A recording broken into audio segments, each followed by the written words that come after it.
Welcome, everyone. We're going to officially start shortly. Welcome, everyone from Missouri, Michigan, and Kenya.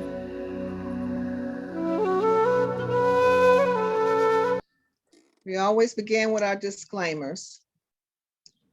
These sessions are recorded and sometimes they're live streamed. Well, they will be live streamed by tomorrow. This is pre-recorded. They will be live streamed on Tuesday, June the 28th. So please feel free to change your screen name or turn your video off if you do not wish to be identified during the recording. We ask all attendees to please put your name, organization, if applicable, your best contact information and upcoming events, and any questions or comments for our presenters. Our disclaimer as well is that the information presented on the Prophet Cox Show is for educational purposes only.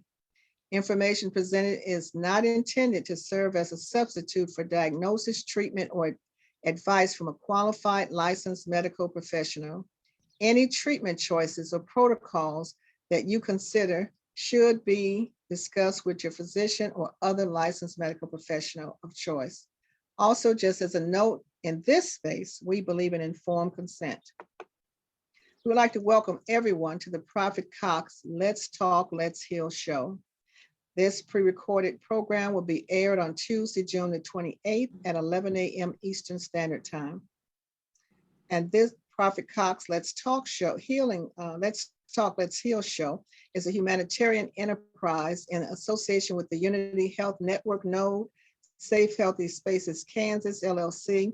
I am Amare International Trauma Recovery Services, the International Institute for Health and Wellness, Reconciliation Ministry Without Wall, Prince Andrew Williams and the Andrew Networks, Awu Oshunye Runnels, and other content experts.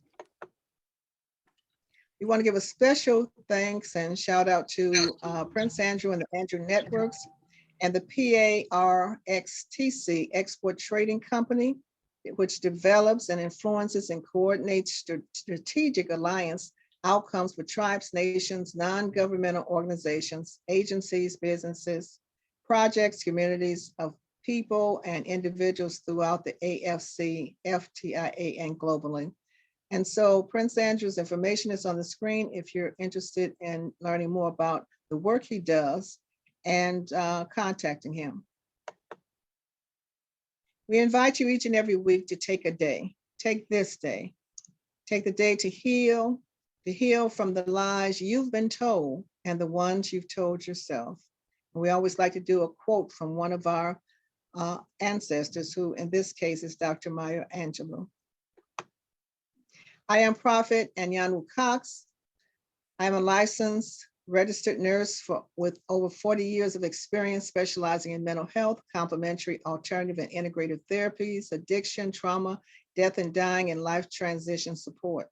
I'm an ordained minister and a holistic practitioner with over 30 years of experience in engagement, advocacy, education, life skills coaching with populations of diverse ages, ethnicities, social, economic backgrounds, and gender in communities primarily across the United States, as well as engaging communities holistically in India, UK, Africa, Jamaica, and Canada.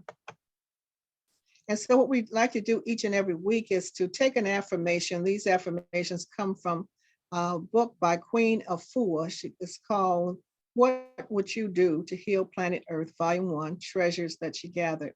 She also puts out a call for healers to unite throughout the diaspora, and I added and beyond.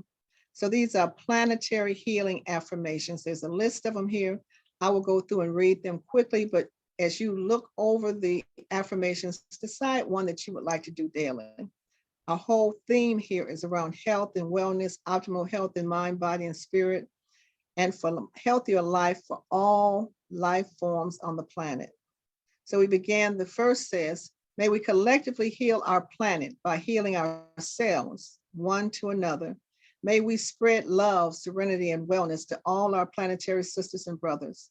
May we live in alignment with the forces of nature as we harmonize with air, atmosphere, fire, sun, water, oceans, rivers, lakes, and streams, and earth, soil, and plants. Let us collectively tune up our body, mind, and spirit to our highest frequency of well-being. May we end the health disparity that has plagued humanity.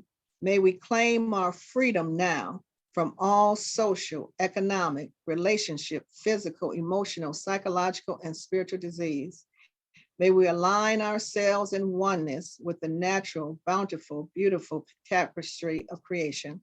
May we all awake, honor, and respect the healer within, and live a holistic life of health and longevity. May we unify as we purify, ending all war, separation, suffering, and greed that has consumed the earth. May we tap into the natural wisdom of the ages as we heal ourselves, that we may heal planet Earth and the entire world family. And so now I have a 2-minute video. It's very short, but because we deal with health on an international level, we honor the 17 Sustainable Development Goals that are put forth by the United Nations. For those of you who have not seen this video, it will give you a quick summary of what these goals are, and perhaps you would consider, if you're not already doing so, tying some of your work to achieving these goals. The United Nations is an organization with goals of peace and sustainable development around the world. Their mission is huge, but we're breaking it down in 2 minutes. 17 sustainable development goals. Let's get to them, cause the more you know. Look, in some corners of the world today, people are living on $1 a day. Hey, that's not how it ought to be. So goal 1, eliminate poverty, and goal 2, root out hunger across the globe. There's 800 million people hungry, if you want to know. Number 3 is health and well-being, and getting people the health care that they need in. Learning in school are the hard to go for. Education opens up minds and doors. Goal number 5 is empower girls and women so they can have the same rights that men are given.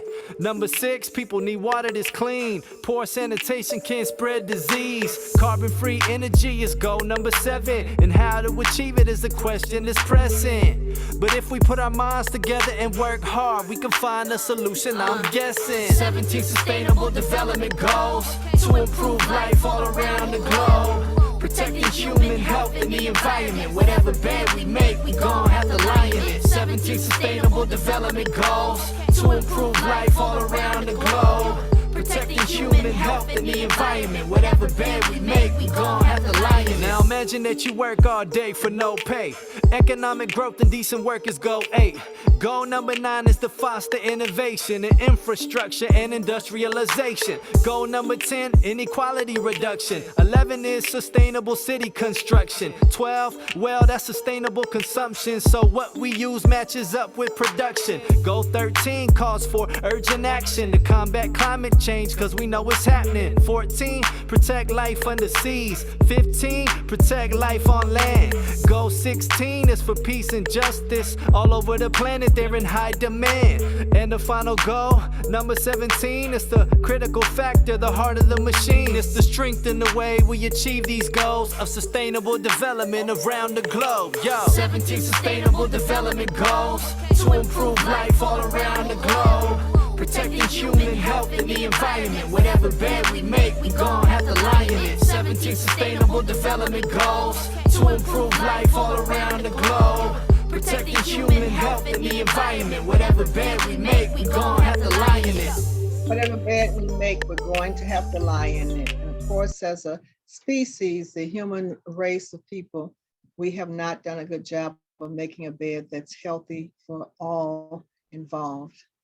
And so for today, our topic for this health show is high blood pressure and diabetes. And we talk about optimal health in mind, body, and spirit.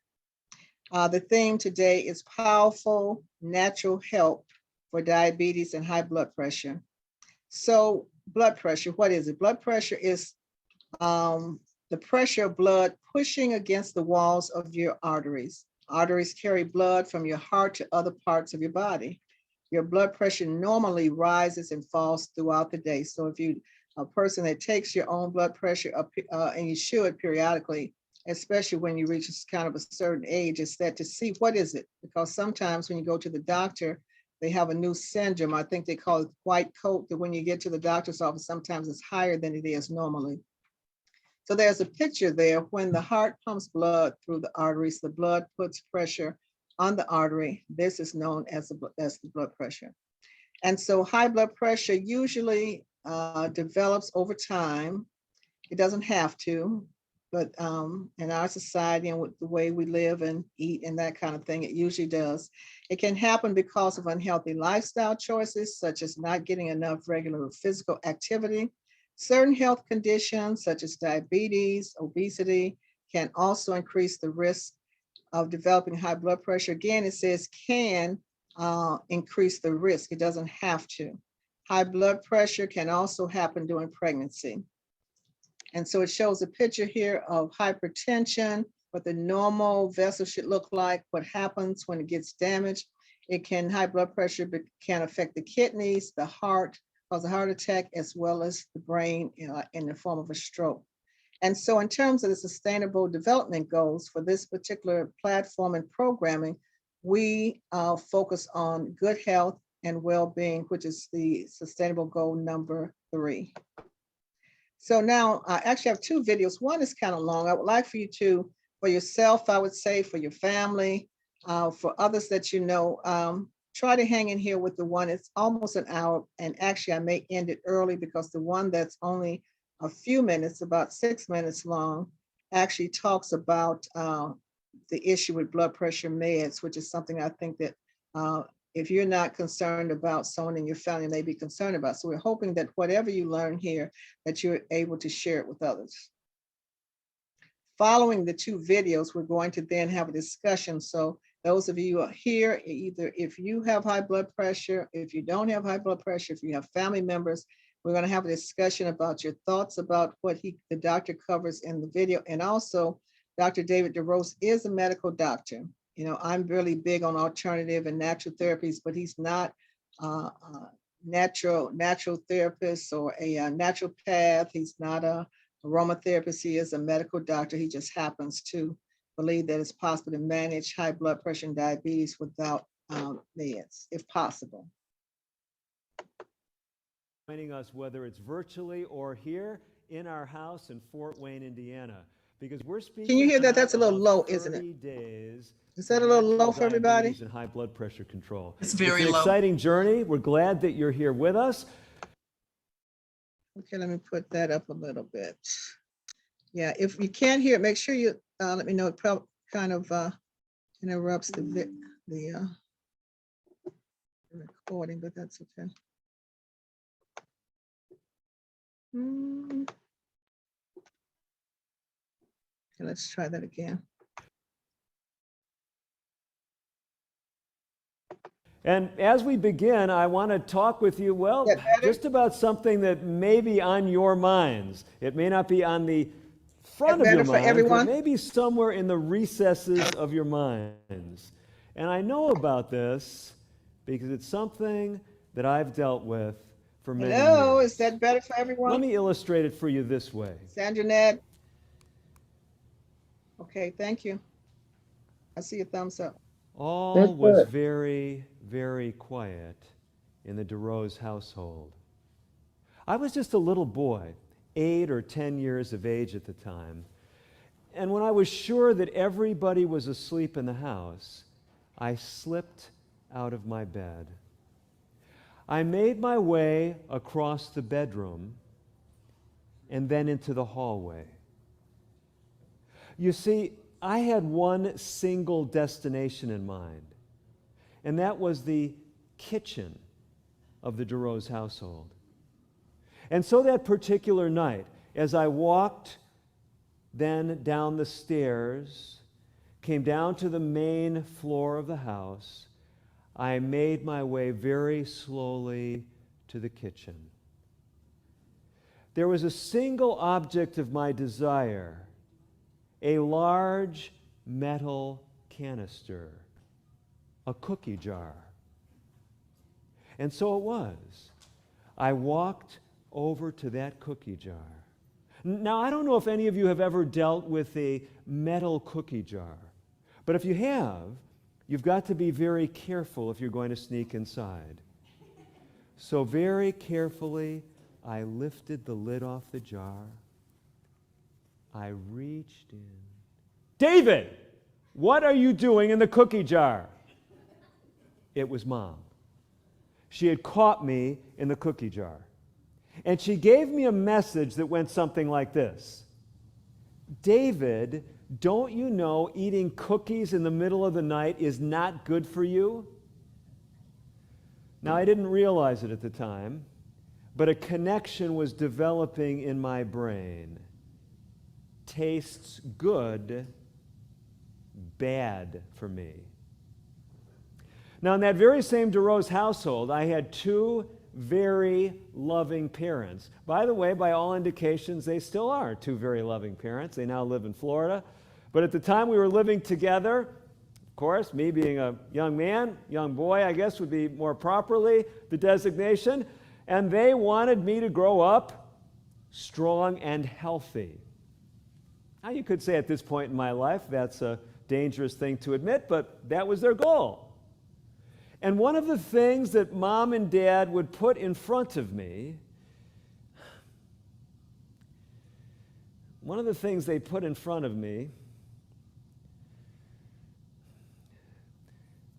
were green, leafy vegetables. Now, I'm trying to say that with all the enthusiasm that I had as maybe a 10 or 12-year-old even by that time. Now, today, if you invited me to your home and you had some kale or collard greens, it's very likely I would have seconds on it. But back then, I was doing really good if I was just kind of playing with my, kind of moving them around my plate. You remember how that worked? Sooner or later, my father would turn to me, and he said something that went like this: David, eat those greens. They're good for you. Again, I didn't realize it, but another connection was developing in my brain. Tastes bad, good for me. That's exactly right. And I see some of you smiling, nodding, and laughing because you realize that many of us grew up with this same construct in our minds, that there's basically two classes of things in life. There's the things that seem to bring enjoyment, but they're bad for us, right? And there's another set of things that we label as healthy, but usually we attach adjectives like, dull, boring, distasteful. You're following along with me, right? So as we begin this 30-day journey, I start out with those two illustrations because I want to leave you with two key messages. Now, some of you, if you're familiar with some of the lectures I've given over the years, you may have heard two of my more popular lectures on this very theme of changing bad habits for good. We're not going to go through those whole lectures tonight, but I want to share with you two key points that you see projected here. The first one is you don't have to sacrifice enjoyment in life to enjoy health. Okay? This is what the research shows us. The medical research shows us that the best lifestyles as far as living longer are the same kind of lifestyles that help us to live better and help us to enjoy life. But the second thing I want you to understand tonight, and this is so powerful, is that every one of us has the capacity to develop new enjoyments. Now, if we were to take the time tonight, maybe many of you could share with me stories about how you have developed new enjoyments, right? You might tell me, I never liked broccoli, but I kept eating it and I developed an enjoyment for it. Others of you might say, well, I couldn't imagine ever eating corn on the cob without smothering it with butter and, putting about half the salt shaker on it. But I left that off and I developed an enjoyment for it, right? We could tell stories like that. But there's a solid research base that shows whether it's sweets, whether it's salt, whether it's fat, you can develop new enjoyments. So if you understand this, as we begin this 30-day journey, you shouldn't be asking yourself, well, how little can I change and still get benefit because, I like the things that I like. Well, welcome to the human race, right? We all like the things that we like, but we can develop new enjoyments. And if you understand that point, one of the questions we should be asking is, well, if I can develop an enjoyment for anything, why don't I just pick the best lifestyle and develop an enjoyment for that? Does that make sense?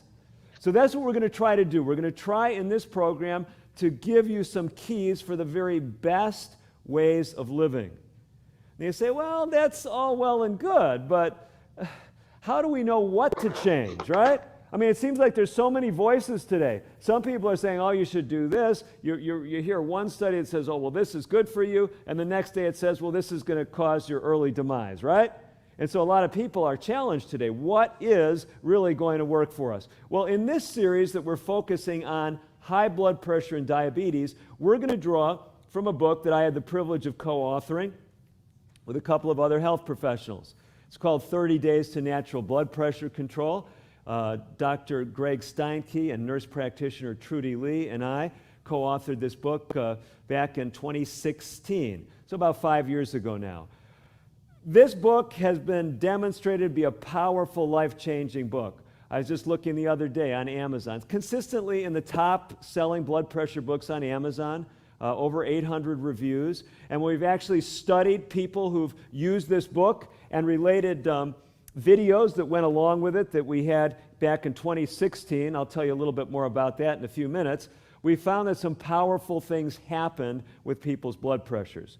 So this is looking at people who use that book, plus videos designed to go along with the book when it was released in 2016. And what you see here is individuals with high blood pressure. On average, when they started the program, this is drawn from 3 community groups, a couple here in the U.S., one in Canada, a total of 25 people with high blood pressure between those 3 groups. And you can see, on average, when they started the program, a systolic blood pressure of 157.5. Within 30 days, some of them stretched the program out a little bit longer, but within the course of the program, a drop, you see it there, of some 17 points in their systolic blood pressure. The diastolic blood pressure, the lower number, you can see on average it dropped 8 points. So what we've seen when people use the principles in this book, significant benefit for their blood pressure. So you say, okay, so we see people who use a book are getting benefit, but what does all that have to do with this 30-day journey that we're sharing in this series that we're launching tonight? Well, that's another step in the development of our resources. Because after I came out with that book, some of you may realize that for many years I've worked closely with indigenous communities here in our country, and I was sharing this book with one of my Native American friends. And he was looking at the book, and he said something that could have been applied to any demographic. He said, you know what? A lot of my people aren't going to read a book like this. And we realized as we were working with people across the demographic spectrum that yes, there's a lot of people that are readers that want something that has, what do we have in here? Over 300 references. There's other people who say, just give us the facts, just distill them into a simple program and tell us what to do. Don't let us make any decisions. Don't tell us, well, here's all kinds of things that can help our diet. Tell us what to do each day, day 1, day 2, day 3. And so, in 2018, I decided to do just that. And I actually got in my office and I recorded a series of 30 roughly 6-minute videos.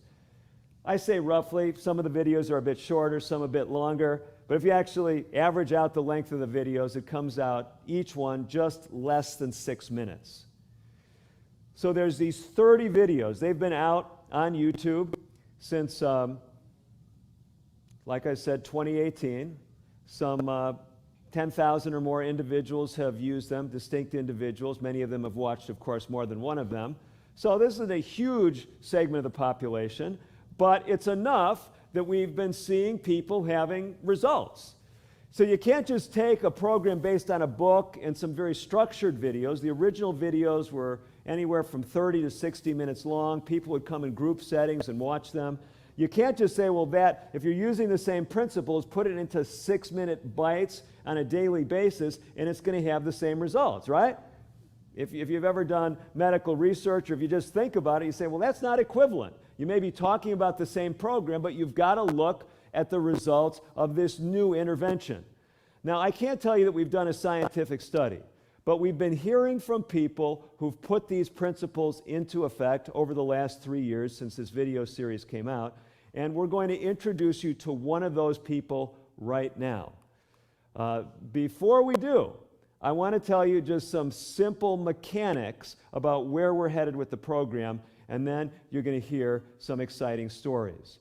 So first of all, the landing place. If you want to get all the resources you need, if you want to watch the daily videos, by the way, what we're depicting right here is day number 1. You can see the title there. It's called Be Bold, okay? Because what we're doing is just like I did in the first few minutes of this program, I'm encouraging people to not say, well, yeah, I'll go on a 30-day program, but if Dr. DeRose says I need to exercise more, well, I've been walking to the mailbox once a day. I'm going to walk to the mailbox 1 extra time a week, okay? This would not be a bold decision. Are you following along with me? So we're, in the first day, we're challenging people to be bold, to make bigger lifestyle changes. But you're still going to be the one making the call, exactly what you're going to do. I'm going to cast a vision each day, a 6-minute video. Where do you get those videos? Go to fortwayneadventist.org/30 days. Now, if you've registered for this program, you should have gotten materials already by email. If you opted in for the text messages, every day you'll get a text message. Tomorrow is day 1 of the program, okay?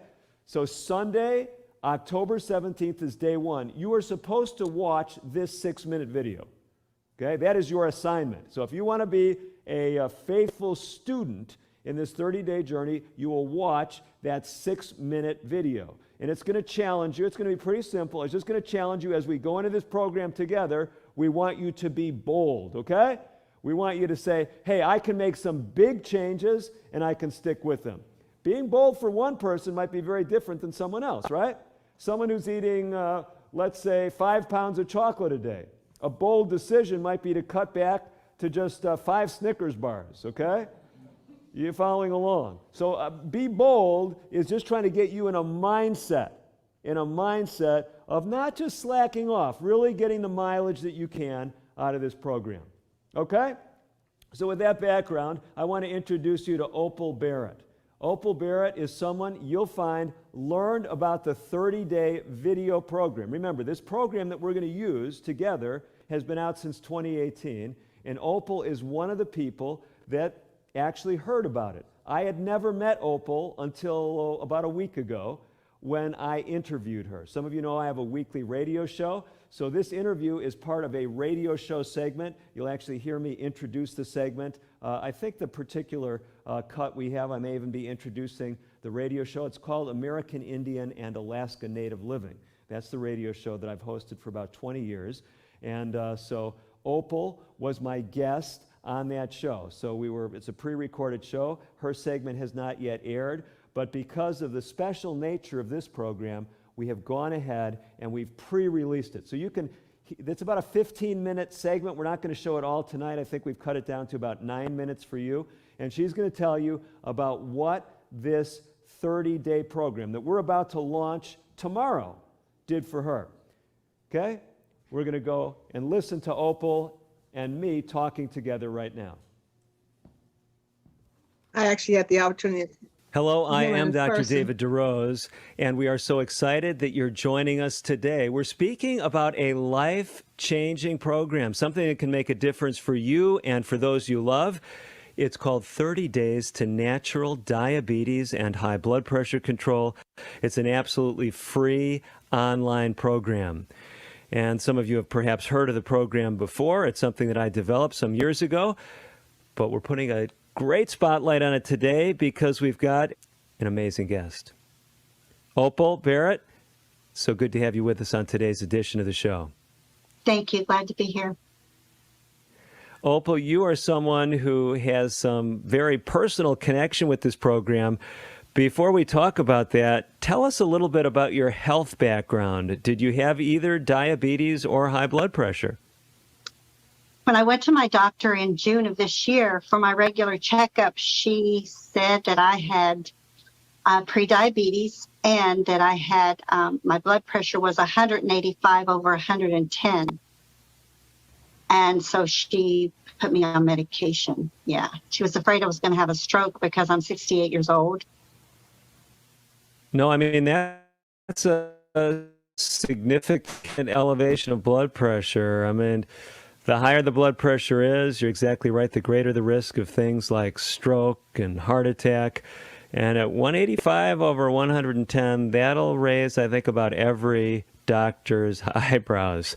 So you're put on a prescription medication. Tell us how it went from there. Okay, I took the medication for 3 days and I was extremely weak and dizzy and I coughed all the time. So I called my doctor back and I said, could I please just try something else because I just can't take medication. I'm very sensitive to medication to start with.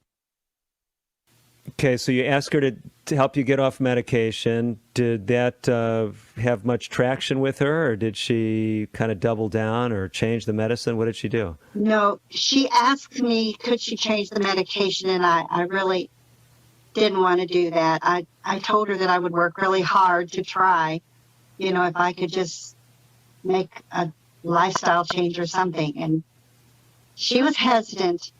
But then she had me make a diary and bring it to her every week because she was really concerned about me having a stroke. So, okay, you've tried medication. You have really high blood pressure. Presumably she was thinking, well, maybe it was just elevated in the office. Maybe you had this white coat, high blood pressure, so she's going to work with you, taking a log at home. What kind of numbers were you seeing?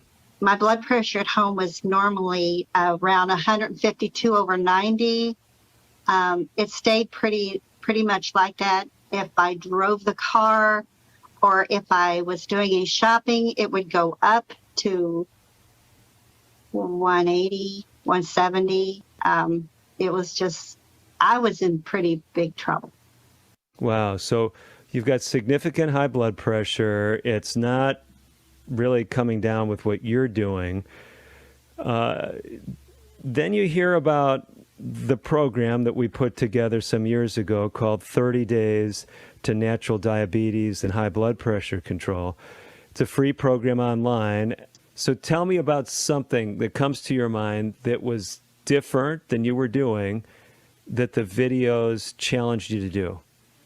Well, day one, be bold.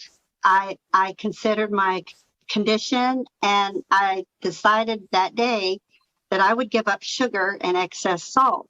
Those are the two things that I was going to work on, give up that day, and I did.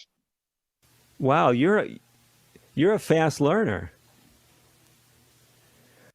Because those points about sugar consumption and salt come later in the program. But from day one, when you just heard that message to be bold, you said, I already know some things I've got to do. I'm going to start doing them. Right.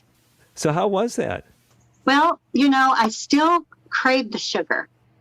I still craved candy and chips and all that. And it was hard for the first maybe 4 days or so, but then after that, it just came natural to me. I don't have any sugar at all or any cookies, cakes, or pies or anything like that. And it changed me. So tell me what's going on. You're following this program day by day. And did you watch a video every day? Yes.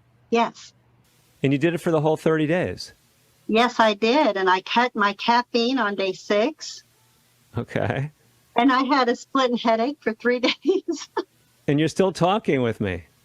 But it was worth it. It was worth it because now it's like years ago when my dad first got diabetes, I heard him tell my mother that, you know, I feel a difference since I've cut out coffee.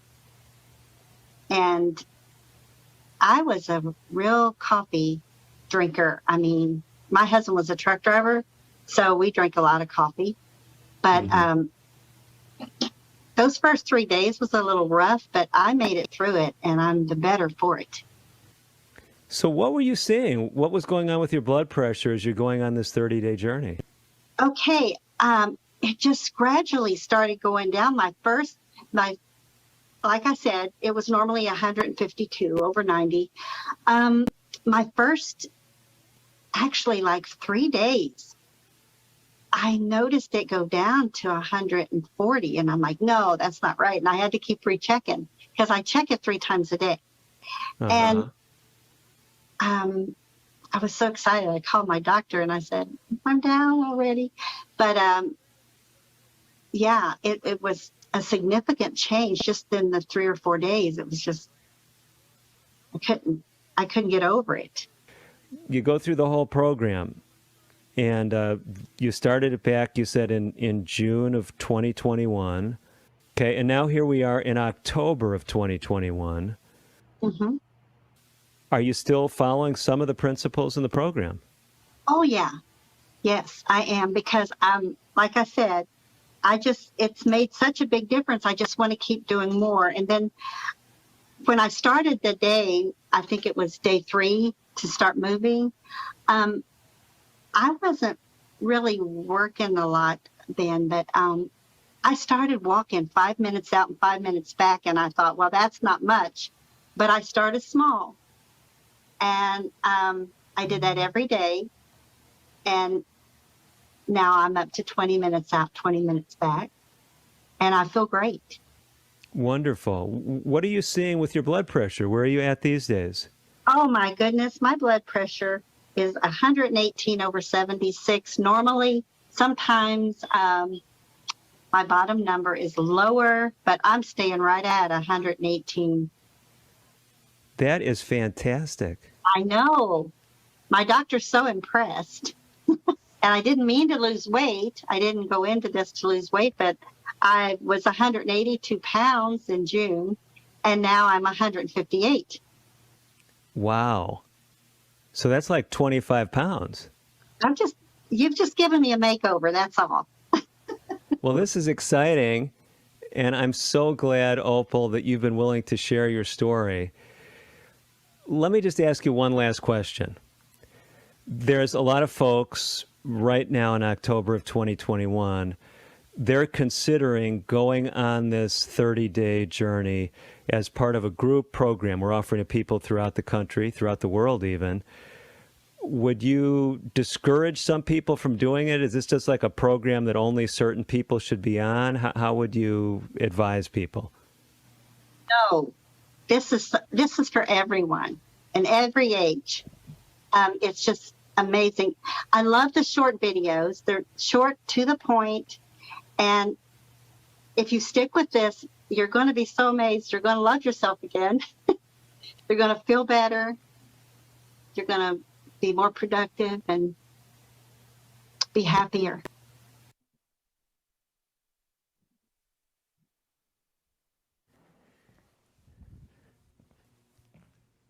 Well, that sure got me motivated to do the program. I don't know about you. It's exciting because, like I said, some 10,000 people have embarked on the program. It's not something that's brand new, and we're hearing stories about people like Opal who have reaped benefits from the program. So we're excited about having each one of you embark on this journey. Now, it's even more powerful, as we'll be talking a little bit later tonight and as we go through the series, to do it with other people.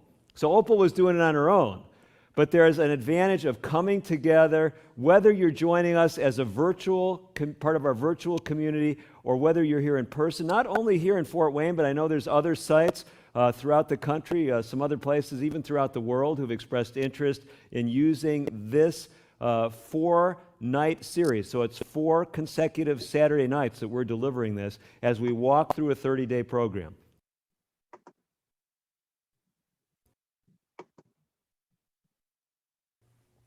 We got the launch tonight. Tomorrow, October 17th, Sunday, is your first assignment. Day 1, be bold. And then each day, 1 video for 30 days. And you'll be doing the very same program that Opal experienced those benefits from. Now, I know it always seems a little bit unfair when you interview someone who's not here personally. You say, after all, I mean, is that really true? Was she just an actress? No, and even on the radio interview, I asked her, was I paying her anything? And I wasn't, okay, just to clear the air, if any of you were wondering. But I want to tell you about another interesting connection because I've got another guest, a live guest, that you'll be able to interact with after the program. Now, she didn't agree to that part, but I think she'll be amenable to it. She did agree to be interviewed up front. But I want to tell you the next chapter in the story because something interesting happened in 2019. I was invited to give a talk at an international conference. And they said, Dr. DeRose, we want you to speak about the Methuselah factor. Now you might say, well, who would call a physician and ask him to speak about the Methuselah factor? After all, what is the Methuselah factor? Well, the Methuselah factor is a topic that I've been speaking about for a number of years. In fact, it was probably 8 or 10 years ago that I gave a 6-hour continuing medical education seminar for physicians on the topic. The Methuselah factor is my term for hemorrheology. Hemorrheology is the science of blood fluidity.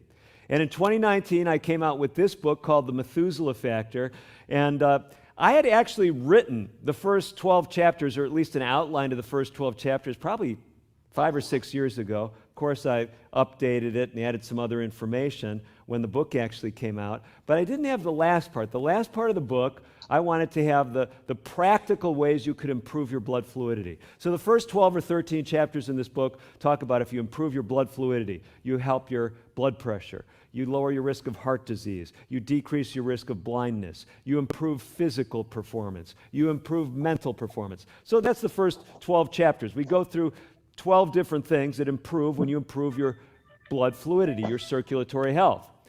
Well, you say, okay, well enough, but what does all that have to do with this program we're on? Well, remember, in 2018, I had just packaged our blood pressure program that, as I was doing that, I said, you know, these are the same principles that I've used to help people with diabetes for many years. So we rolled out that video series, 30 Days to Natural Diabetes and High Blood Pressure Control in 2018. In 2019, when I'm writing the Methuselah Factor book, I said, you know what? Those same 30 daily principles also are the very same things that help blood fluidity, with a few tweaks. So when I wrote this book, the last 30 chapters of the book actually mirror the daily goals that I had shared in the video series. Does that make sense? So let me illustrate it this way. So I'm turning to chapter 17. And chapter 17 is day 3 of the program, and it says move more. Do you remember that? That's the same as day 3 in the 30 Days to Natural Diabetes and High Blood Pressure Control program. Now, if I'm talking too quickly and confusing you, let me make it simple. The goals in this book, the daily goals, it's also a 30-day program, are the same ones that are in the 30-day video series, the free video series that we're using as part of this program. Is that straightforward enough? Okay. So, why I've given you that background is I want to invite my first guest up with me, Sheila Adams. Why don't you come on up, Sheila? And we're just going to relax here.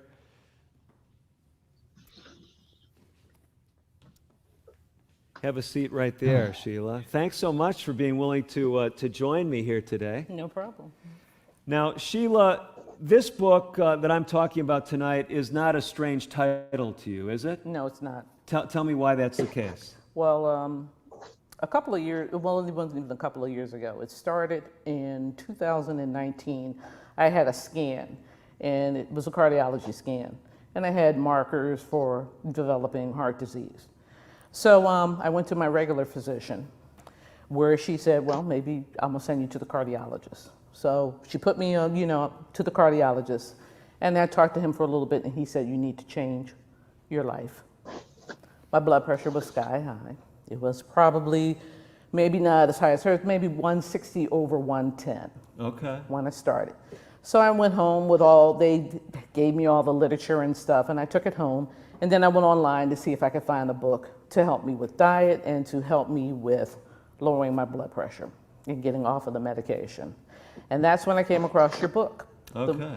So that's where you found the Methuselah Factor book, and did you actually read it, or do you think if you slept with it, it would rub off on you? I actually read it, Dr. Okay. Rose. And so you read it, and you went through a 30-day program like the book recommends? I actually went through 90 days. You went through 90 days. So you did the 30-day program 3 times? No, I did 30 days and kept going. Really? Okay. So tell me, what happened as you went through those 30 days? Okay, I after I read the book, and I kind of tweaked you a little bit. Okay, fair enough. So she's an expert. She's a local expert. If you want some fine tuning, you talk with Sheila. I tweaked it a little bit to accommodate myself. I was a meat eater, in using the book and using the program, I have decreased my reliance on eating meat. I don't eat it as much as I was, and that's part of the process. Another part of the process for me was exercise. There was no exercise. I work a sedentary job. I'm always sitting because I work with physicians all day, so I'm always sitting and not moving around a lot. So I incorporated the exercise. Then I had to look at the diet, and I had to decide what I was going to eat, and that's when I started adding more plant-based foods into my diet. And it had remarkable results. Well, so tell us, what are those remarkable results? And in that 30 to, I'd say, 60-day period, I lost 35 pounds. Wow, with the that is incorporation. fantastic. I went back to the doctor in December of 2020. We were still in COVID. We still are. But I had lowered my blood pressure to 120 over 80, and it remains steady to this day. Wonderful. So you dropped the systolic like 40 points and the diastolic like 30 points. And dropped 35 pounds. Yes. This is really exciting. It was. So why are you here tonight? Because I'm here to tell people that the actual diet, it actually works. You have to put in the work to get the result. And it was a joy in doing it. And I am continuing on with the 30-day book. And I'm gonna use that to lose even more weight and to get off of the blood pressure medication and the other numerous other medications that I'm on for edema and anything else, arthritis. I'm working with the doctor to use this diet to help me make my life better. Excellent. Anything else you think folks should know? If they're kind of hesitant, they're thinking, well, do I want to really spend 30 days of my life? I mean, 30 days, that's a whole month.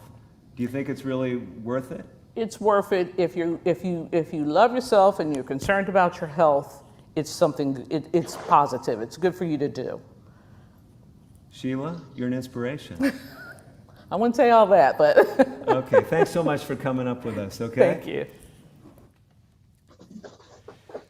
So I'm excited because I know that if we have a group of people in Fort Wayne, throughout the country, throughout the world, who get serious about doing this program, we're going to hear a lot of success stories just like this. So I want to remind you about some things about the program, because some of you have enrolled, you've already been on the landing pages, and you've gotten some of the resources, but I just want to kind of walk you through some things. So if you've already logged into the program website, the key is right here. You saw this earlier, fortwayneadventist.org. They are the host organization for these meetings. fortwayneadventist.org/30 days. If you go there, you will find all the handouts. Each night, each of the evening meetings that we have, each of the 4 evening meetings, tonight included, you will get handouts. If you came to this actual venue, you should have gotten 4 handouts. Did all of you get those when you came in? Do any of you not have the handouts? They If you don't host raise these your hand, we'll get them to workshops you. You don't have the live handouts? across the Okay, country, there's so it's not always if we have an forthright. usher that could get a set up here. Anyone else missing one? Another over here. There's one over here in the front row. Okay, so you probably bring 4 or 5 sets, and make sure, just keep your hands up, and our ushers will give you those. So let me tell you what's in your hands. Some of you have been following along. You see I've been following an outline this evening, and that outline says participant handout for night number 1. We've walked you through the dynamics of health behavior change. We've shared some of these changed lives, these real-life stories. And then you'll see the next section is basically going to introduce you to this landing page, okay? And so this is what I'm doing right now. I'm going to show you what it looks like. If you were to log in right now to fortwayneadventist.org/30 days, I want to show you what you'll find. So this is what you'll see first. You'll see our program, Powerful Natural Help for Diabetes and High Blood Pressure. See it right up there? That's what you'll see when you log in to the website. You scroll down and you'll see some really useful things. You'll find that you can subscribe and watch all of the episodes on YouTube. We'll send you a reminder. I believe that's how our team is doing that. Send you a reminder, when you've, or at least it'll show up on your feed or something that we've got a new edition out. It'll be live streamed on YouTube. I know some of you are watching on YouTube, others on Facebook. You can see there, you can watch on Facebook. There's a link there. And if some of you are in the Fort Wayne area and you say, wait, I didn't know they're going to be giving out free handouts and printing all this stuff off. I don't have a printer. Well, just come on by and you can get directions right there, right on the website. If you scroll down further, you're going to see each of the daily videos will be posted there. So already, even though you don't have to watch day 1 until tomorrow, day 1 is already on the landing page. And you can just click on that and you'll watch, I want to say a 6-minute video. I think that the first video is shorter. I think it's 4.5 minutes, okay? So prioritize those videos. Each day there's going to be some specific challenge. And remember, the 2 people we've heard from this evening, the reason they experienced those benefits is not because they signed up for a program or bought a book. It's because they did what? They actually applied what we shared during the program. Okay? If you scroll down, then you're going to see the resources. So all of you who are viewing online, all the resources that we passed out tonight, these are available for you to download. The participant handout, 50 tips for lower blood pressure, a set of Everyone make bean sure you're recipes. I'll muted. explain that in a few minutes. And then our You mute 30 yourself. daily lifestyle goals checklist. This is really a critical document, and I'll talk with you about that in just a minute.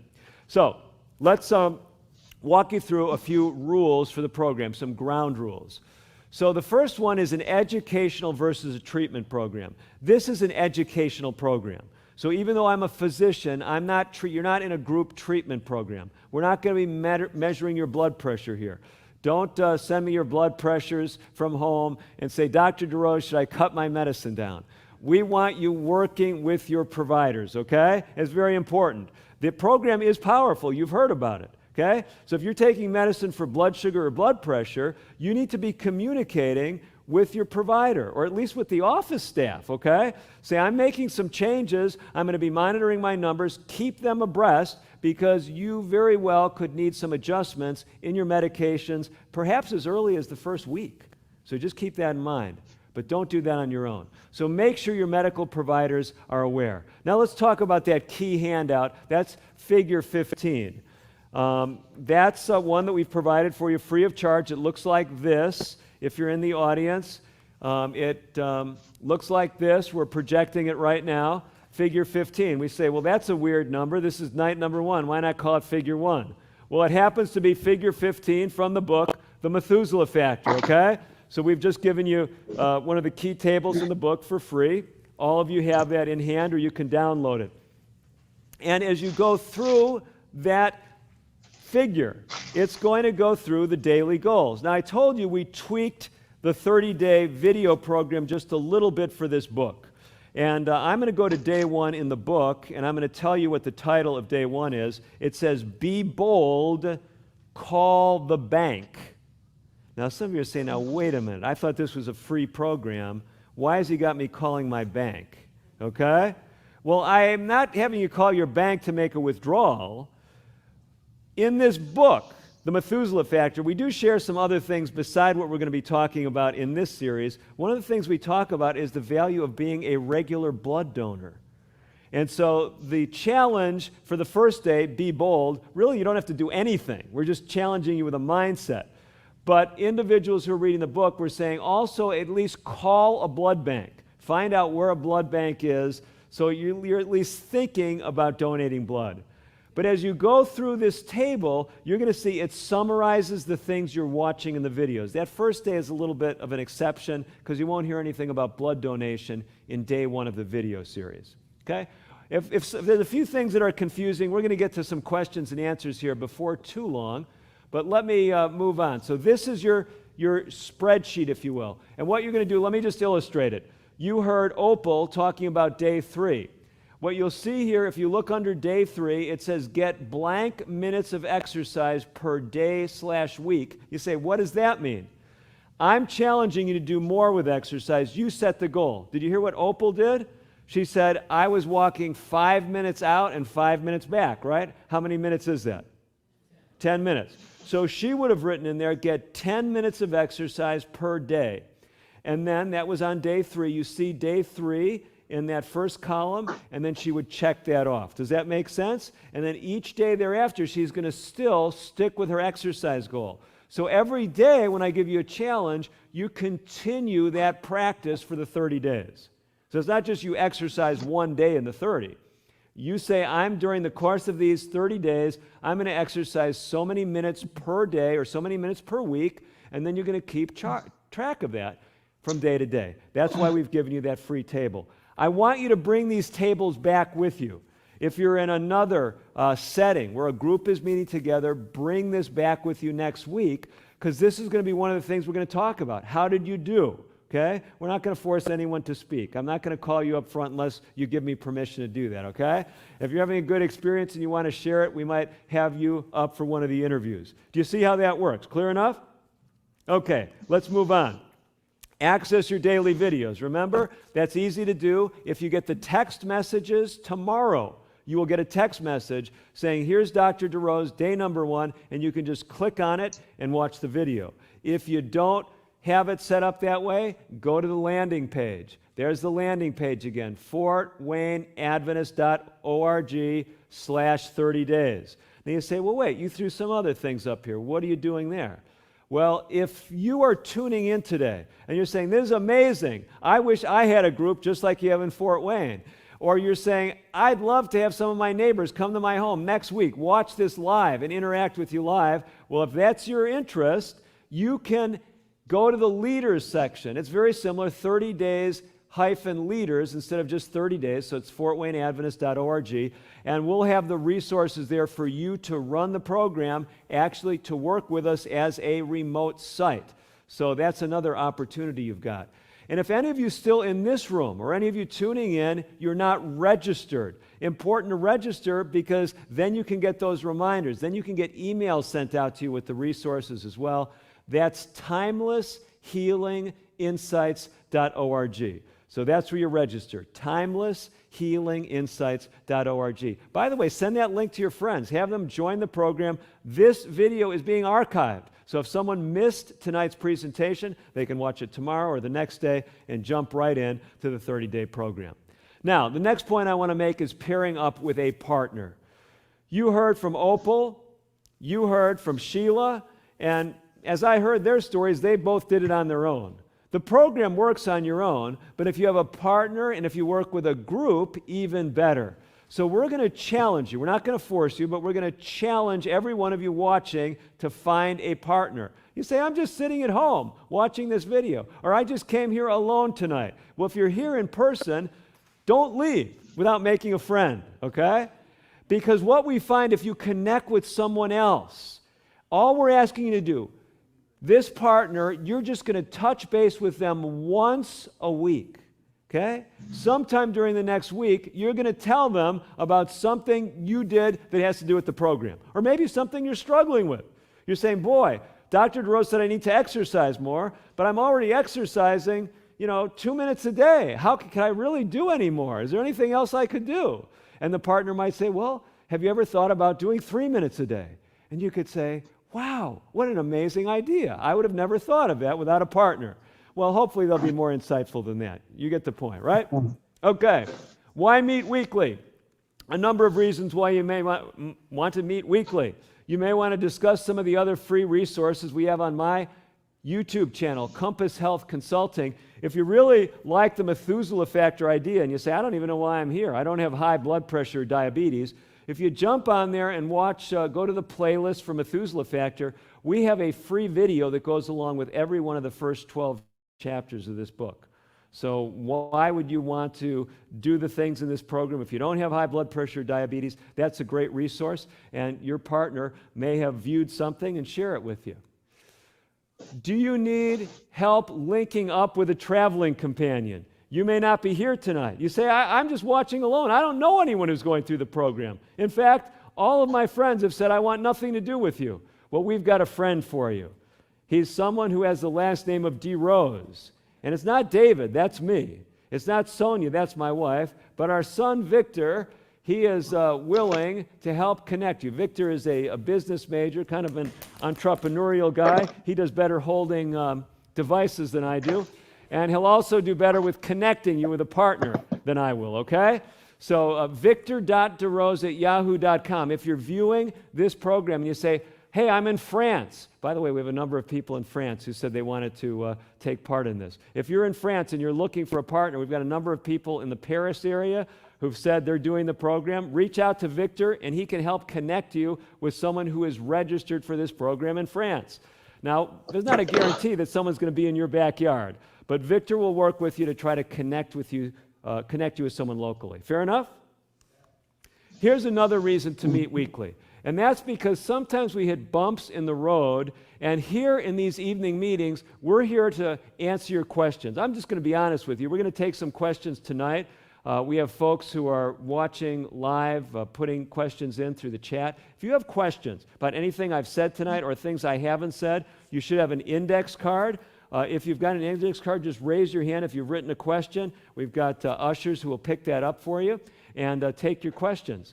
But we're trying to be proactive too. And we know in week one of the challenges for people is this one. Day number 4, be big on beans. Okay? A lot of people have told me over the years they have a problem with beans. So I'm going to invite my wife up. She's also a physician, Dr. Sonia DeRose. Sonia, why don't you come up? And, oh, you brought me a gift. Okay, come on up. So we're up here because in addition to giving you some recipes for beans, that when we're challenging you to eat more beans, now this is really exciting. I don't know what you thought about this, Sonia, but did you see this recipe for black bean brownies? I did, and I've actually had those, I'm pretty sure, and they're good. Okay, so people that don't like beans, they might even like eating brownies. That's Is true. that possible? I think so. Okay, so we've got some recipes here to try to help you eat more beans. We're going to do practical things like this every night. They'll be in the handouts. If you're here in person, if you're at a live session, you'll be able to get the handout. Or if you've registered, or if you just go to the landing page. All of those are ways to get the resources. Sonia, what about other challenges that people have with beans? Even before you go to that, another good way to eat beans is like this, one of the other recipes there, the garbanzo oat waffles. You can also do that with soybeans, and you can see in the recipe how to do it there. But you just soak the beans, and then you add some to the blender with the other waffle ingredients, blend it up and make your waffle. You'll never know there's beans in it, but they're delicious, and they're really filling and very healthy for you. So that's another way to get some more beans. Okay, you're getting me hungry for breakfast. I hope you're going to use some beans and make some waffles or something for us at home.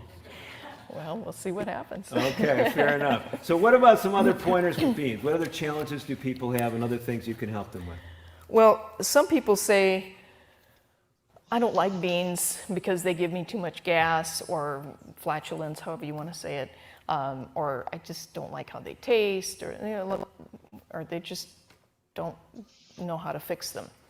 And so granted, you can buy canned beans in the store, and I would say, yeah, they're a lot better for you than no beans, but typically they're very high in sodium and salt. If you look at the labels on canned beans from the store, they're also not cooked nearly as well as I like beans cooked. When you cook them yourself in a crock pot or Instapot's my favorite way to make them, but you can make them so they're just mushy soft and just creamy and melt in your mouth type of thing. Oh, making me hungry thinking about it. But there's also ways to decrease the amount of flatulence that can be created by eating beans. One is to soak them first and then drain the water off that you've soaked them in and put fresh water in before you cook them. Another way is to freeze them after you've soaked them, to freeze them for several hours or overnight before you cook them. But just cooking them, soaking them well, draining the water off, and cooking them thoroughly makes a big difference. Okay, Sonia, I know you brought something up with you, and we were talking about different ways to eat beans.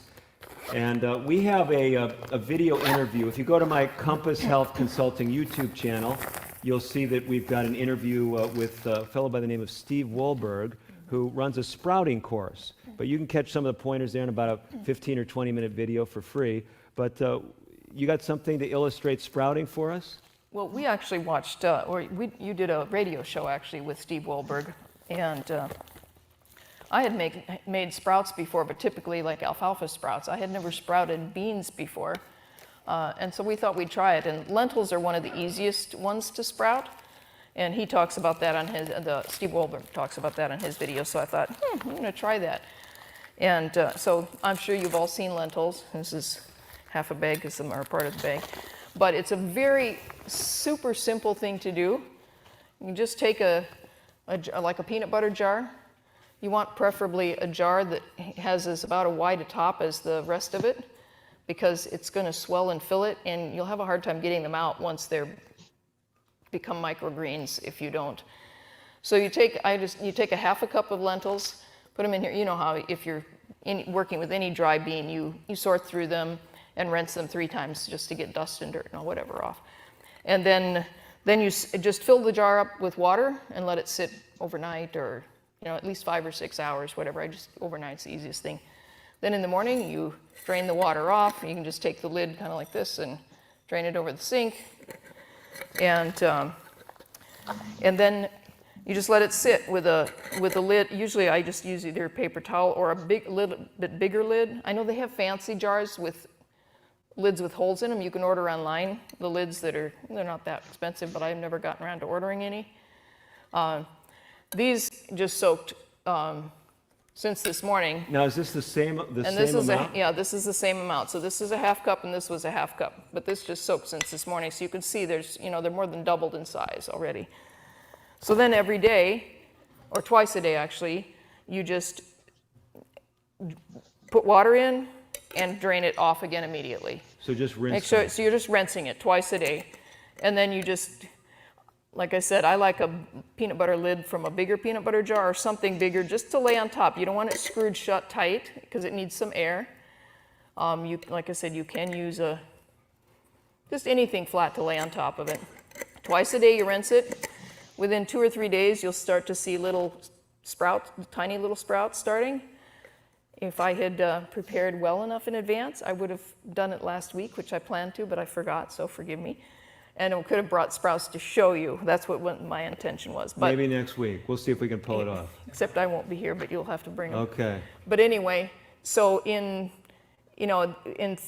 probably 3, 4, I like them when they're getting a little longer. The sprouts are a little longer. And then you keep doing it. Maybe in 7, 8 days, even 10 days more, you get microgreens. So they'll have a sprout like this long with tiny leaves on one end and the roots on the other. And and you just eat the whole thing. They're delicious on sandwiches and salads, all kinds of ways. Thank you so much, Sonia, for coming up. Well, in most of these sessions, we're going to give a significant amount of time for your questions and answers. Tonight, we just have a limited amount of time. We didn't think there'd be a lot of questions because we're just starting, but we have a team here who's fielding questions. I'm going to skip to this next one because they don't really have many questions, and I want you to hear a tad bit about blood pressure medications. This is a very, very short one, and then we'll go to our discussion. You're watching the Wellness Hour, news that makes you healthier. We're talking about blood pressure medications that may be harmful to your health. According to my guest, and he knows a thing or two about this, he wrote 30 Days to Natural Blood Pressure Control, the no pressure solution. You can get it on Amazon. And he says you can lower it naturally without the medications. And he has patient after patient that has done this. With us, we have Dr. DeRose. Dr. DeRose? Great to be with you, Randy. We've talked to you. I know this is a big topic. Huge. But this segment, I really want to talk about what are the dangers. Let's say somebody's watching this, and maybe they're stubborn, right? Like my doctor is a good doctor, and I'm on blood pressure medications because I'm worried about stroke and heart attack. What are the dangers of long-term use of these blood pressure lowering medications? And is there hope where most of these people could get off? No, I mean, it's a great question because there's two ditches, okay? The one ditch is under treatment of high blood pressure. 50% of Americans with high blood pressure don't have their blood pressure adequately controlled. That's a problem. And if you ask me, should they be on medicine? Listen, I don't care what you do, you got to get your numbers down, okay? So at first, yes, if blood pressure medication is needed, and I put people on medicine, okay? If you blood walk in, pressure medication? yes, if you walk in with a blood pressure of 250 over 110, I'm not going to say change your diet and get some rest. Okay? No, you're about to walk out and have a stroke. Okay. Okay? We're gonna put you on medication. So medication isn't evil. But the problem is, here's the other ditch. People are being overtreated. And here's the typical scenario, Randy. All right. And I see it in my office. Someone is coming in, I may have seen them several times already. I'm in a new practice setting, haven't been there a long time. But someone's been coming in, they're checking their blood pressure, maybe 150 over 90 every time they're in the office. But I'm listening to them, talking with them, and they say, you know, I get out of bed, I'm lightheaded, I get dizzy, you know, I fell yesterday, I blacked out. And I'm starting to think, what's their blood pressure at home? A lot of people, in fact, the majority of people, when they walk into the doctor's office, their blood pressure goes up, and it goes up significantly, and maybe 10, 20, 30 points. Okay. So I'm trying to get my patients, buy a blood pressure cuff, check your blood pressure at home, bring me the readings. Okay? So the dizziness might be too low of blood That's pressure right. from their medication? That's right. You're kidding me. That's right. So your blood pressure is 150 in the doctor's office, but at home it's running 110 over 70. Okay? Or it's 160 over 100 in the doctor's office. He says that's too high. I got to put you on another medicine. So they're being over-medicated. So they get over-medicated. So what we're trying to give the message out, and in the book we say you got to start checking. If you're serious about your blood pressure, you got to start checking it. Okay, it's not a black box where you say, well, Dr. DeRose said this, I take this. No, you got to be seeing what your numbers are doing because a lot of people don't know. I'm shocked by how many people have been taking blood pressure medicines for years and have never checked their blood pressure at home. That's a good point.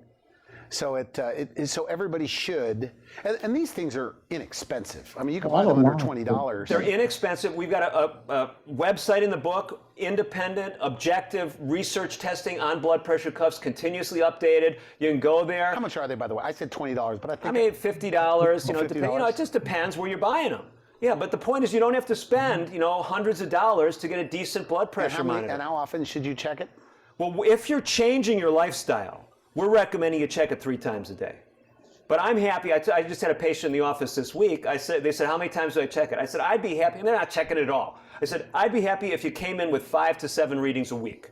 Okay? Okay. Yeah, I just want to see some numbers. I want to know what you're doing at home. Okay, so people are being over-medicated. Right. Right. Some of them. Because they're not being checked at home. Right. Right. Okay.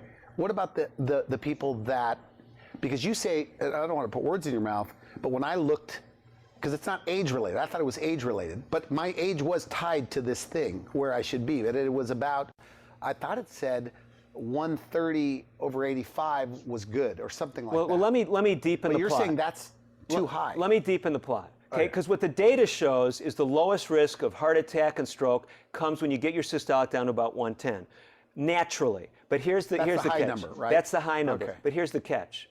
Some people can't get it that low, and some people shouldn't get it that low. And the reason they can't get it that low is because they shouldn't get it that low, and their body won't let them do it. All right. So some people, as they get older, their blood vessels are stiffer. They need to have more pressure in their system. And these seem to be some of the people that when they're medicated down to 130 over 80, that's too low. So too low, you're going to be lethargic. That's right. You could be lethargic, you can be lightheaded, you can have more mental function problems, cognitive difficulties. So how do you know how low to get it? Well, if you're on the lifestyle program, eating more plants is not going to cause your blood pressure to bottom out. Okay. That's the beautiful thing. Can you spot somebody with high blood pressure? With the way Often they not. act? Often not. Some Even people. you can't say, boy, that guy, I No. bet his blood pressure's through the roof. Well, I mean, sometimes you're thinking that way, and you put the cuff on them. Maybe their mother was just having a great pregnancy, and they got great genes. I mean, the guy's hyper. He's off the wall. And low blood pressure. And their blood pressure's low. It can happen. So are there longevity studies where they study people that are 100 plus years old, that they all have low blood pressure? Interesting, very interesting question. There's this study on the blue zones. Maybe you've heard about it. No, I haven't. Yeah, what this researcher did is he actually looked at places in the world that had the greatest longevity. And some of the initial research, it was Sardinia and Okinawa, and a population not far from here in Southern California, in the town of Loma Linda. And they actually looked at what these people were doing, what their lifestyles were. Now, I'm not going to say it was exactly the same as what we're promoting in 30 Days to Natural Blood Pressure Control, but it was amazingly similar.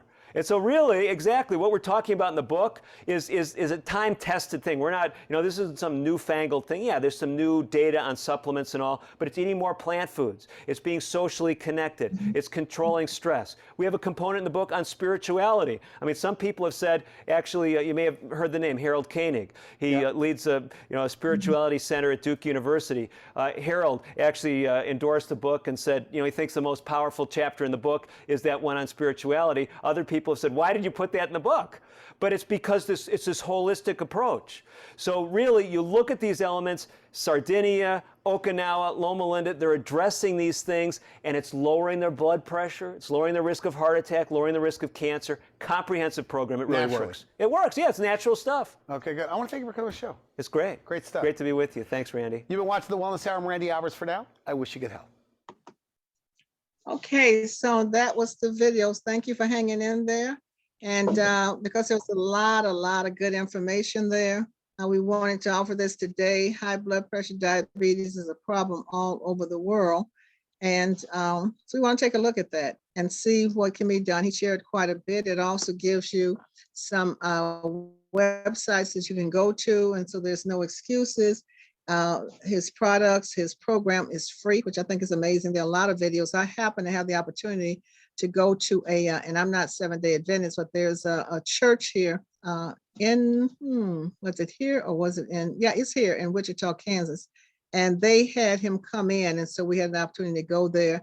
But what's nice is before he spoke, they actually had a meal. So everything in the meal was, like she was saying, prepared with beans or whatever. Everything was done in a holistic, natural way. Delicious food too, by the way. Just when you think, well, it can't really taste good if it's made from plants, it was really, really good. So right now we have an Oshunye.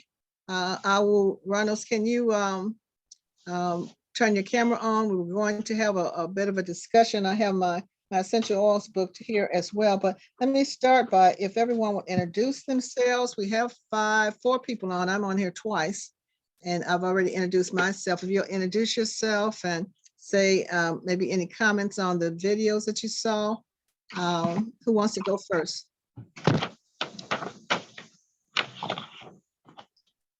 I will.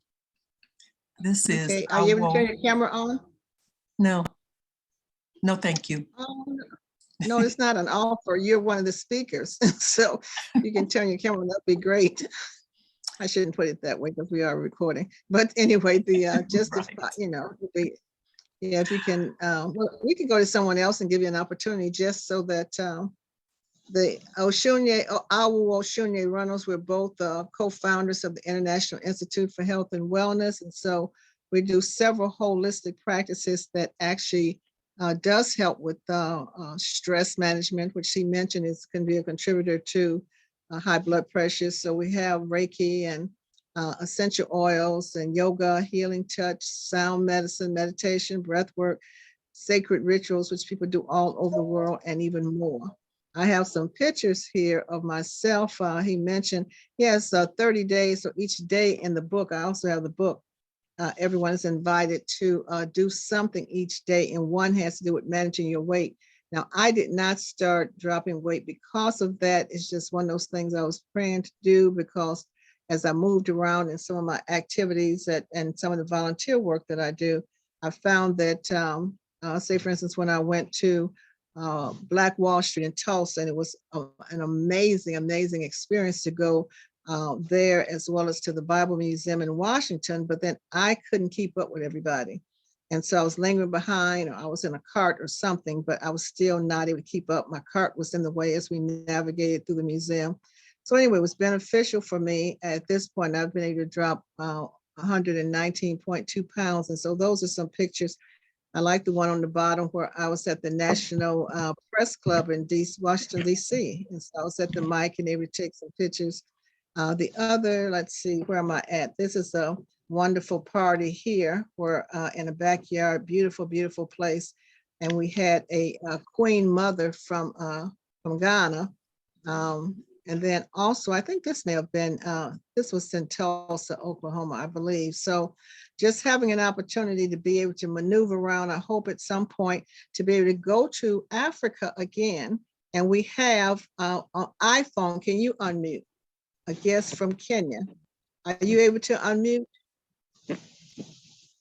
*6. If you *6, you can unmute if you're on the phone. I don't have a way. Okay. There you go. Hi. Yeah. Hey. So introduce yourself. You're from Kenya, right? I'm from Kenya. I'm Nyakeo. I'm from Kenya. And I am currently in the US, getting ready to travel in 2 days. Actually, we're leaving on Wednesday, and that's why I'm kind of like walking, still doing things. But I run a shelter for women in Kenya. For victims of sexual and domestic violence. We also practice permaculture and take care of the land. So a lot of natural permaculture, natural, natural growing of things and planting, and also a lot of interest in health. And ways to natural heal yourself and heal the land. Very good. So I will be calling you. I don't know what tomorrow looks like for you. I could probably call you this evening. I know you're in the country. So when did you arrive in the US? I've been here about 6 weeks now, but it's getting to the end. Yeah. Very good. Very good. So what did you may have been off and on, but were you able to hear anything about the high blood pressure? Is high blood pressure, diabetes, is that an issue in Kenya at all? Oh yeah, it is growing. It is growing as especially in the urban areas, you know, as people start to get introduced to the modern globalization, modern ways of life, and the bad habits of eating pick up. And less work, you know, so it is at a very big raise right now, and people are concerned about it because it was nothing in the past. We didn't hear about it a lot in the past, but now it's there, it's in the mainstream. Well, you're here in the United States now, so how has your eating been since you've been here for 6 weeks? That's a long time to eat Western food. So how have you been with your nutrition since you've been here? Not good. So it has not been good because the food is enticing. I mean, the food is tasty, it is good. And so your body gets used to craving the good stuff. And so I actually just started researching on how to be, because I used to be in the US before, so I already got into the bad habit eating before. And so now I was just researching and just started researching into healthy eating.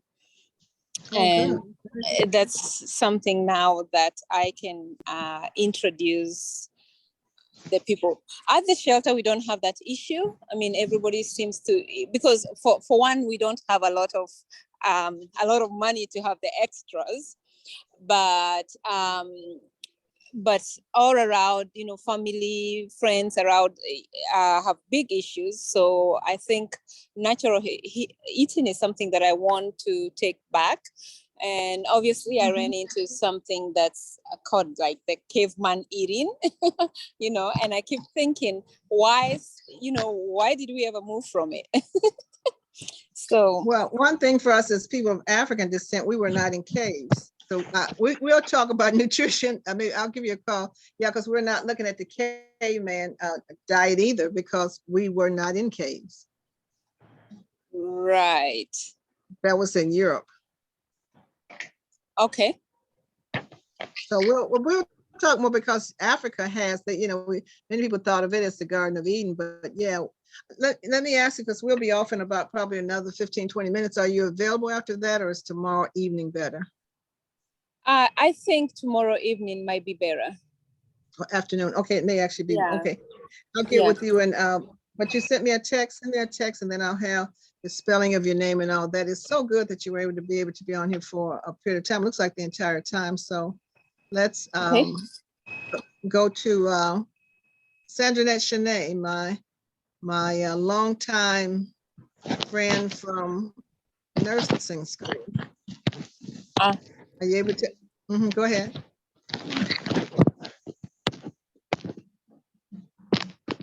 Miss Shanae, are you there? I can hear you. Oh, can you? Oh, okay. I was trying to find a little prompts to unmute. No, I think you were. Go ahead. Can you hear me?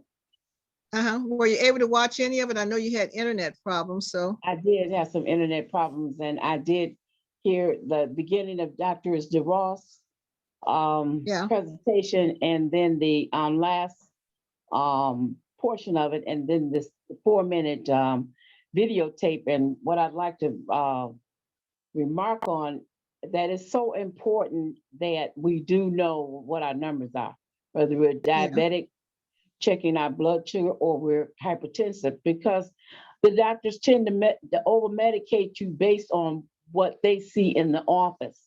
And oftentimes I have gone to my doctor and she said, your blood pressure is up. And I said, I would tell her, no, it's not. And, you know, I check it 2-3 times a week at home, and it's always running in the norm. Well, your blood pressure is up, going to increase your medication. Well, I never take an increase, because I couldn't get her to understand that it's only up when I'm here with you. I know I keep a record of it at all times. So what happens is that the patient gets in trouble and is in the hospital because they have passed out at home, and it's really, most of the time is related to medication overdose. It's just too much. Wow. You know, and that's interesting, because I hadn't thought about that part with that's what they're doing. They'll add something because they see something in the office. That's a good point. Oh yeah, they'll increase up. I've been told, well, your heart rate is up, and we'll give you something for your heart rate. And you know, and I said no, my heart rate, all of this is normal at home. So okay, we're gonna give you something. Sometimes you just send it in the mail. You know, I'm gonna give you something for your blood sugar. I said, I don't need anything for my blood sugar. My blood sugar is fine, but she sent something anyway. So I go back again. I said, I didn't take the medication for my blood sugar. I don't need it. And she'll say, well, we'll see. And she'll check again, and I don't hear anything else about blood sugar. So they have a tendency to kind of over medicate you. When he brought that out, I said, that's important for everybody. If you're hypertensive, if you have any kind of condition that you can monitor at home, then you need to do that. That's good. That's good. Yeah, and that's a good point. When I first heard it, when I went to his workshop and he talked about taking it at home, because they actually have a name for it, that when you go in the office that is higher.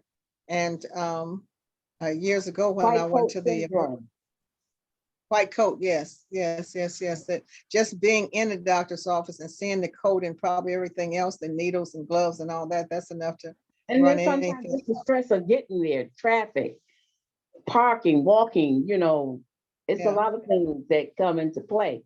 So that the only way that you're gonna know that it's run normal is that if you've been checking it. What did you think about those recipes you all with the beans? I never, of course, I'm not a, well, I did like brownies. I don't do sugar now, but the brownies, I thought it was interesting how many different ways you can get beans. And some of his 30-day videos actually talks about why beans or I know that red meat is an issue when it comes to all those cardiovascular conditions that we in this Western world. That's why I caution about the caveman thing with some of the I call them crash diets because it really is a lifestyle change. The idea, because years ago we did Atkins. I don't know how many of you remember Atkins, but it was high protein. So you know, a red meat was a quick way to get some high protein. And so but he's saying to cut back on the red meat. He didn't say it on here, but I think it's one of the days. Oshunya, you want to unmute? And we only have a couple minutes. And so if you can unmute and just share your thoughts about it or anything you want to, first introduce yourself and then what time are we at? We started at 5, 6. Yeah, so we have about 10 minutes or so. Okay, I am Awo Oshunye, and I am a Reiki master teacher and energy healing practitioner. I'm not going to go through the long list of things that I do, but I do want to say I loved the presentation. I have had a battle with high blood pressure. Most of the people in my age group, and I am about to be 74 in October, most of the people I grew up with or am related to started blood pressure medication when they were in their 20s. I literally did not start blood pressure medication until I was close to 50. You know what? I was about 55. And I have not eaten meat in over 50 years. So I was confused that my blood pressure was high. And so that made me go back and revamp everything in my diet and stop doing a few things that I was doing. And one of them was milk and cheese. Well, not milk itself, but like ice cream or mainly cheese. I grew up with having cheese on everything you could put cheese on.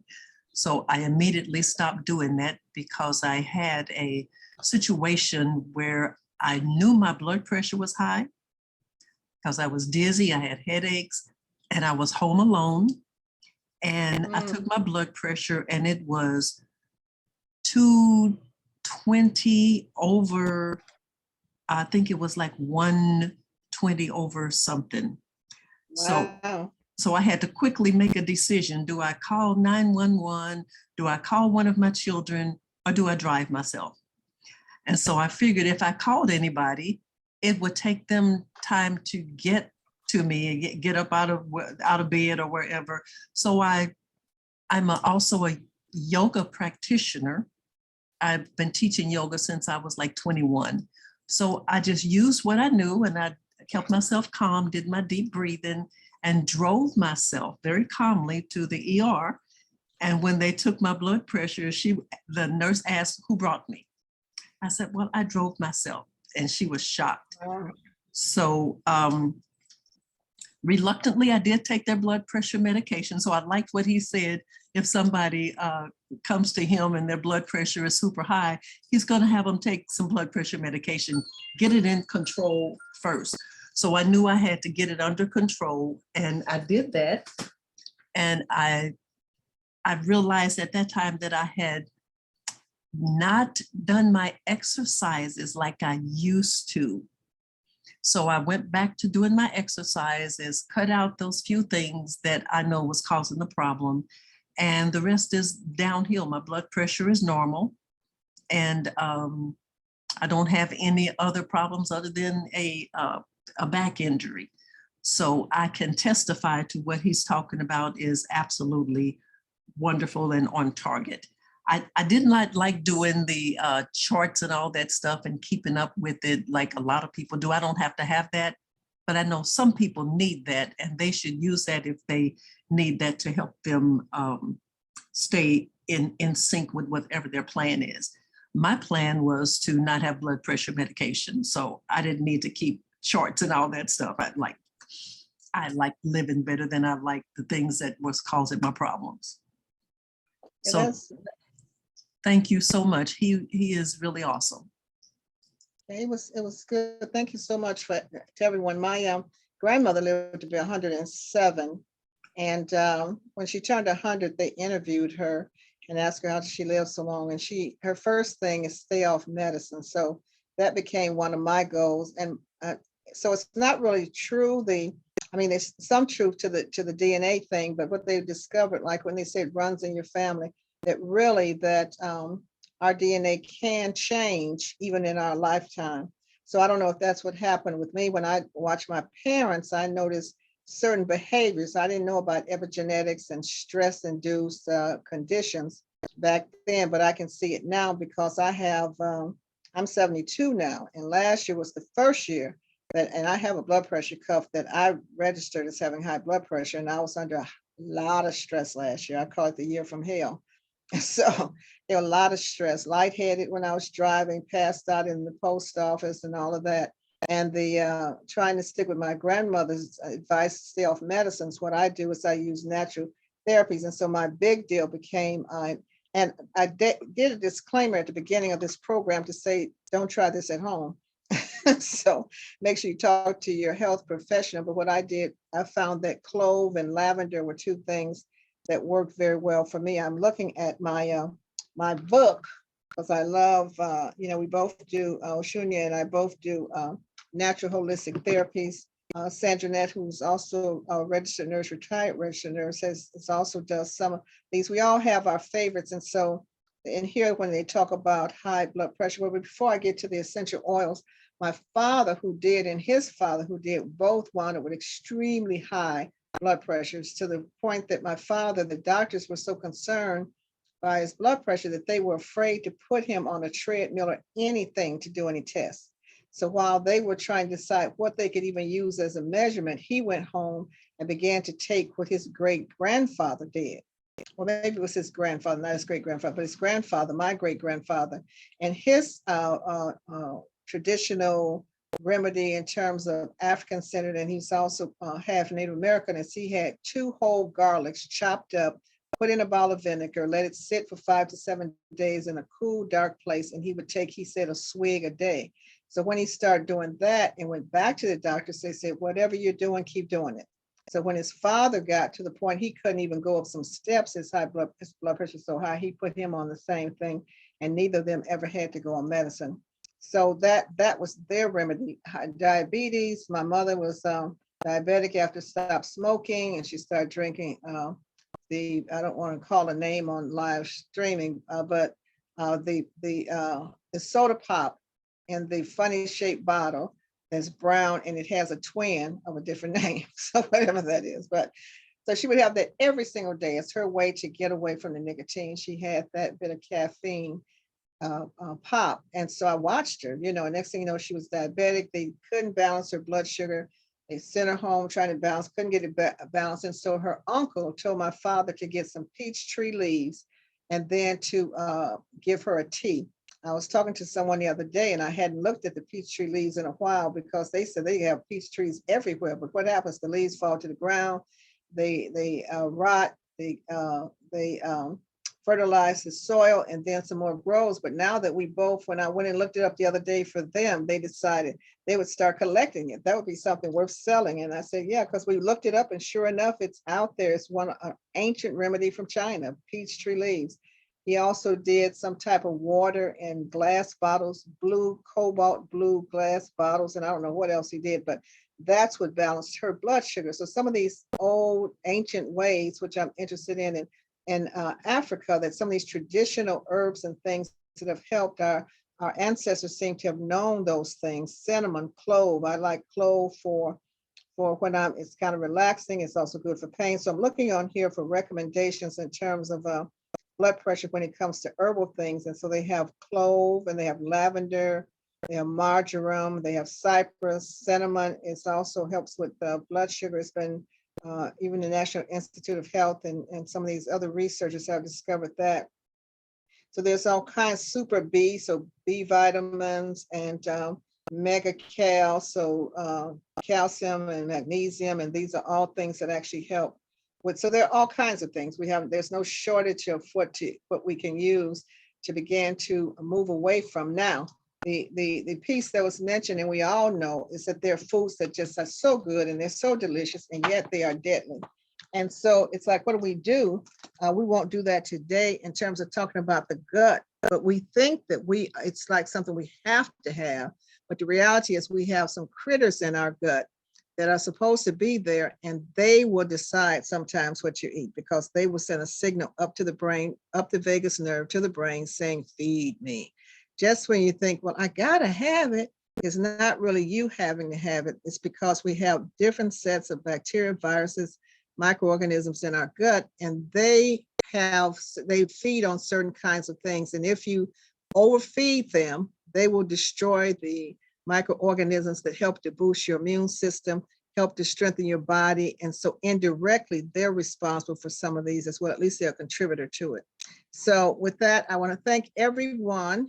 I don't know if you have any last comments for coming. And we will probably do, because we'll be doing pre-recording every fourth Tuesday, we may see, just seeing how people respond to this, because high blood pressure, diabetes, all these chronic, we talk about the pandemic, infectious disease, whether it's HIV, hepatitis, tuberculosis, malaria, and we know that what's killing people more than anything are the chronic diseases. They may be slower, but they are taking people out. And so being able to have some remedy, and to also, let me say this about the good tasting food, if you read your labels, then, and also just one of the things he mentioned is to try something different. I'm really addicted to sugar, but I haven't had any sugar in 2 years. Tomorrow would be my second year, my 2-year anniversary of not eating sugar.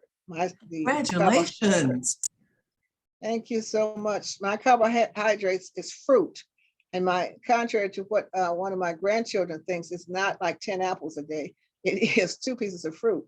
But it's okay. I haven't craved, I haven't suffered, I haven't struggled. The alcohol is for alcoholics. Alcohol is a addiction. It can be addictive for those who are alcoholic, but alcohol is a liquid sugar. And so if alcohol is a liquid sugar, then sugar might as well be a solid form of alcohol. So and it may not convert that easily, but the fact is that caffeine and especially white sugar, and then people switch to honey and some other things. What I discovered, you can switch to something healthy like honey if you're not addicted to sweet stuff, because once you pass, it's like passing a threshold. You can actually make the switch if you haven't been addicted long. That's what I discovered. And then talking to other people, there's a point in time that if you overdo something, you'll get to the point that you don't have the option someone else might have. So early on, if I could have switched to honey, but then now, if I go to honey, I do honey like I do sugar. If I go to sweeten, if I go to sugar-free gum, I chew gum like chain smoker, because there's a sweetness. And so once you pass a certain point, the ability to use any of those kinds of stevia, Splenda, all of those things they all part, it's like an alcoholic deciding they want alcohol-free beer, they want something else. So again, it's just to know that these things are not a must. Our taste buds are designed where you really can train them. I have discovered in these 2 years that beets, I didn't know that beets had a sweet taste to them. I didn't know that there's a subtle sweetness to broccoli, because I was so oversaturated with this other stuff that I didn't realize that there are actually vegetables that have a mild sweetness to them. And that mildness really is enough for the way God created my body. But I have already overdid it. So I've lost the right or the whatever to be able to even do honey, which is a healthy thing, but it's not healthy for somebody that's addicted to sugar. So with all that, I want to thank everyone for hanging in there. And I will chat with you all at another time. Blessings. This will be airing tomorrow, like I said, and have a good night. Thank you so much. And one of these days, can we talk about aspartame, since you mentioned, I won't call out the name, but artificial sweeteners. Yeah, the artificial sweeteners, which are deadly. It's toxic. Like, and we won't go into it so much, but if you're trying to stop get off the sweetness and the sugars, I'm looking for my, what you want to do. Matter of fact, let me just stop it. Are you sure you want to stop recording the cloud?